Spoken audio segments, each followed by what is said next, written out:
कळतोय बघा, ही खूप अवघड आणि सिरियस विषय. मग याच्यामध्ये स्वतः देवेंद्र फडणवीस साहेबांना आता लक्ष घालावं लागणार आहे. कारण विलास घुले त्या बंधूंचं शेवटी ते आरोपी तर सगळे, त्यांना शिक्षा झाली पाहिजे.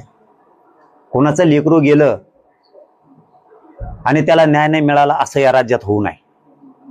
परंतु कोणावर तर अत्याचार जर झाला असेल, त्याला जर वेगळा काय विषय असेल आणि परळी पॅटर्न त्याच्यात राबवून खोटे गुन्हे जर दाखल होणार असले, तर देवेंद्र फडणवीस साहेबांनी या केसच्या मुळाशी जायला पाहिजे. मी आता पूर्णपणानं बोलणार नाही, मी याची आता पूर्ण माहिती घेणार, 100% माहिती घेणार. हे प्रकरण काय गोरगरीब लोकांवरती लादलं जात आहे का जाणून बुजून आरोप करून गुन्हे दाखल केले जाते, याच्या मुळाशी 100% मी फडणवीस साहेबाला जायला लावणार. आणि त्याच्यात यासाठी घुले बंधूला न्याय देण्यासाठी त्या लेकराला 100% न्याय मिळालाच पाहिजे. अजिबात कसलीही गय त्याच्यात कोणाचीही करायची नाही. पण जी SIT नियुक्त केली गेली, त्या SITनं ह्या सगळ्या प्रकरणाच्या मुळाशी जाणं सुद्धा गरजेचं, एका बाजूनं नाही. SITचा अर्थ असा की ज्या खुनाचा तुम्हाला उलगडा करायचा आहे त्याचा उलगडा चहूबाजूने केला पाहिजे. याचे धागेदोरे कुठे आहेत, याचं मूळ काय, याच्या पूर्ण मुळाशी जाणं SITचं सुद्धा कर्तव्य आहे. आणि याच्या मुळाशी जाऊन ज्याला त्याला ज्याच्या त्याच्या नियमानुसार त्याला न्याय मिळाला पाहिजे. तसाच घुले बंधूला त्या कुटुंबियाला सुद्धा 100% न्याय मिळाला पाहिजे.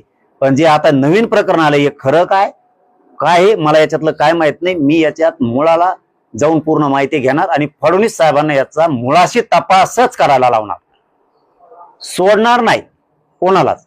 आणि घुले बंधूवरती त्या कुटुंबावरती सुद्धा कधीही अन्याय होऊ देणार नाहीत आम्ही. आणि ते सुद्धा आरोपींना शिक्षा झालीच पाहिजे. खोटा तपास करणार नाही आहे, त्या मुळात जाणार. पण SITने वेगळे वेगळे प्रयोग नाही केले पाहिजे. महादेव मुंडेच्या प्रकरणाच्या वेळेस ज्यावेळेस SIT गठीत केली गेली, त्यावेळेस असं काही ठिकाणी थातुरमातुर झालं. ही SIT मुळाशी जाती. जर आता बजरंग बाप्पाच्या मुलाचं नाव घेतलंय तर SITने चौकशी केली, त्यात काही आढळून नाही आलं. तशीच SITनं आता जे नवीन काय प्रकरण बाहेर यायला लागले, याच्या सुद्धा मुळाशी जाणं गरजेचं आहे. एकतर्फी काम SITला करता येणार नाही. घुले बंधूचा कुटुंबियाचा विषय म्हणतात तर ठामपणानं सगळे त्यांच्या पाठीशी उभे आहेत. अजिबात त्यांना न्यायापासून कुणीही वंचित ठेवू शकत नाही, कोणीच. शेवटी त्यांचं लेकरू गेले, आरोपींना शिक्षा झाली पाहिजे. पण काय प्रकरण आहे याच्या मुळाशी जाणं हे पोलिसांचं काम आहे. आणि 100% तुमचे आपले बीडचे SP साहेब आणि SIT 100% या मुळाशी जाणार. बाप्पाचं पोरगं दोषी असेल, खऱ्याचं खरं खोट्याचं खोटं होईल ना, त्यात काय बेचं काम आहे. आणि ती जातीवंत आहे, ती बाप्पा म्हणतानीच म्हणलंय की होती की काय असेल ते चूकचं चूक, बरोबर तर बरोबर, जे असेल ते आम्ही सामोरं जाऊ गेले ना. ज्यांनी करायला लावलं परळीवाल्यांनी, तो यासारखे असे लपून तर नाही बसत, तो यासारखे असे लपित तर नाहीत ना आरोपी. खोट्या आरोपीचं समर्थन तुम्ही करताय. तुम्ही तरी म्हणलात आमच्या केला, तसे नियती आमची अजिबात नाहीत. आम्ही जातीवादी असतो तर धडक तुमच्यासारखा वागलो असतो. तुम्ही मोर्चे काढले, आम्ही सुरू केले असते. आम्ही मराठी अजिबात असं वागू शकणार नाहीत आणि कधी वागणार बी नाही.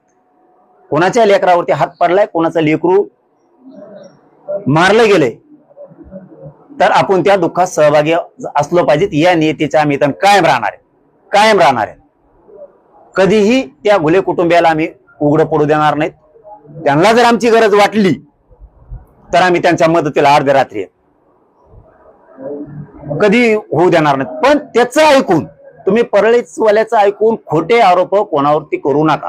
तुमच्या लेकराला न्याय मिळाला पाहिजे, घुले कुटुंबियाच्या, हे सगळ्या महाराष्ट्राचं म्हणणं आहे, बीड जिल्ह्याचं म्हणणं आहे. पण परळीवाल्याचं ऐकून तुम्ही उगाच वेगळं काही करू नका. आणि काय खरं खोटं असेल ते SP साहेब यासाठी बघून घेईल ना. बाप्पाचं पोरगा असेल तर बघून घेईल. पण खोटे आरोप करू नका हे वारंवार सांगतो. ती तुमची जुनी सवय ती बंद करा.